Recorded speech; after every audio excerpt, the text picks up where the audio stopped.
to the Better Sovereign podcast. I'm your host, Colin Stuckert, a Better Human Podcast Network show. This is a daily dose of freedom, money, Bitcoin, human sovereignty.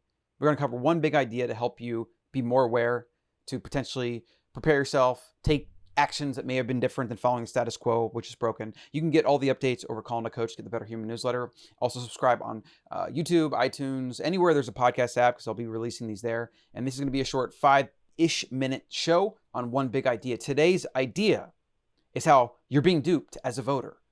Democracy is an illusion. I probably don't have time to go into that, but I'm at least going to highlight one very obvious, it's hilariously obvious actually.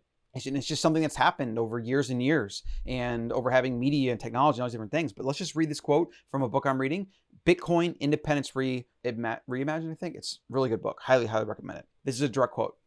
People in power very seldomly give up that power willingly. While this observation may seem obvious, it is less obvious what power truly is and where it truly resides. Voters seem to miss the target all the time and keep on voting for parties who suggest that giving politicians more power is a good idea. This is the key idea right here. Now, we have this two-party system and it's happened this way. It's broken. It's tribalistic. You know, it's kind of like almost a universal law. You have positive, negative, and you have things that get pushed to the poles. You get polarization.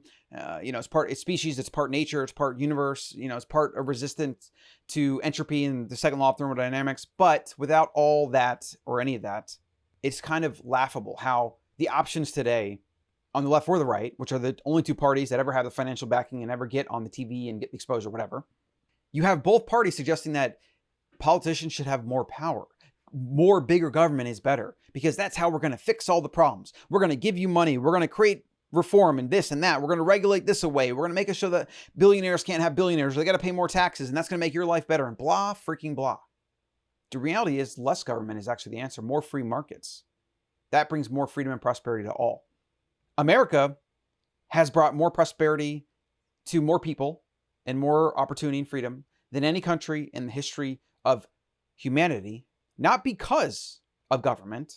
They've done it in spite of government. And they've done it in spite of ever encroaching regulation because we've had mostly capitalistic, mostly free market. And more importantly, we've had personal property rights guaranteed in the Constitution, as well as freedom of speech and the right to bear arms. The three most important things for any functioning, prosperous society.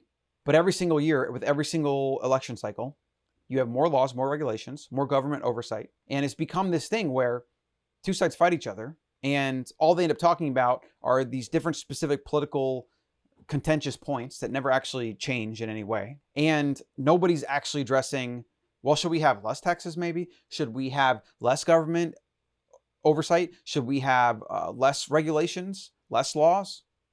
Should we have less government power, more decentralization? That stuff doesn't even enter the common vernacular anymore. It's like people don't even talk about it or think about it.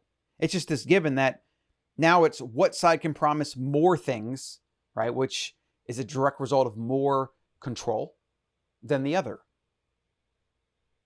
Regardless of where on the left or right spectrum the parties of most democracies today land, they all want themselves to have more power over other people.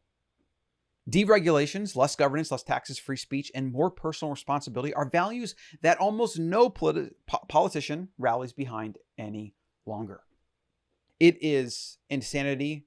And I believe if you actually study history and you see the rise and fall of civilizations, you see the rise and fall of every government ever. It's inevitable.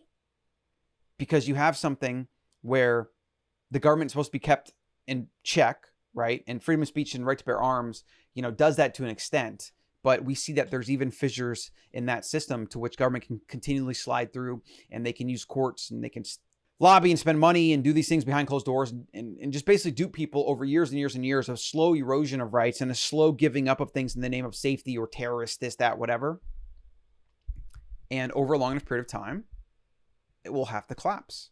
What is the mechanism for fixing this? Because when laws get written, they don't get unwritten. Almost never does that happen. It's pretty crazy. Every topic we cover on this show, I guess I would say the thesis or the thing you could do, well, the thesis and the thing you could do. So the thesis is It's really ridiculous. And there's no signs of it stopping, slowing down, or getting better. Thus, meaning it will keep eroding, growing like this Frankenstein until eventually it has to be overthrown or revolted against or just kills itself. I don't know what's going to happen. Nobody does, right? There are no signs of it stopping or slowing down or getting better.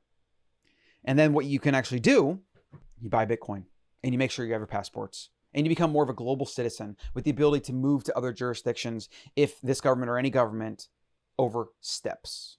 You go where you're treated best, which is the dude that Nomad Capitalist talks about.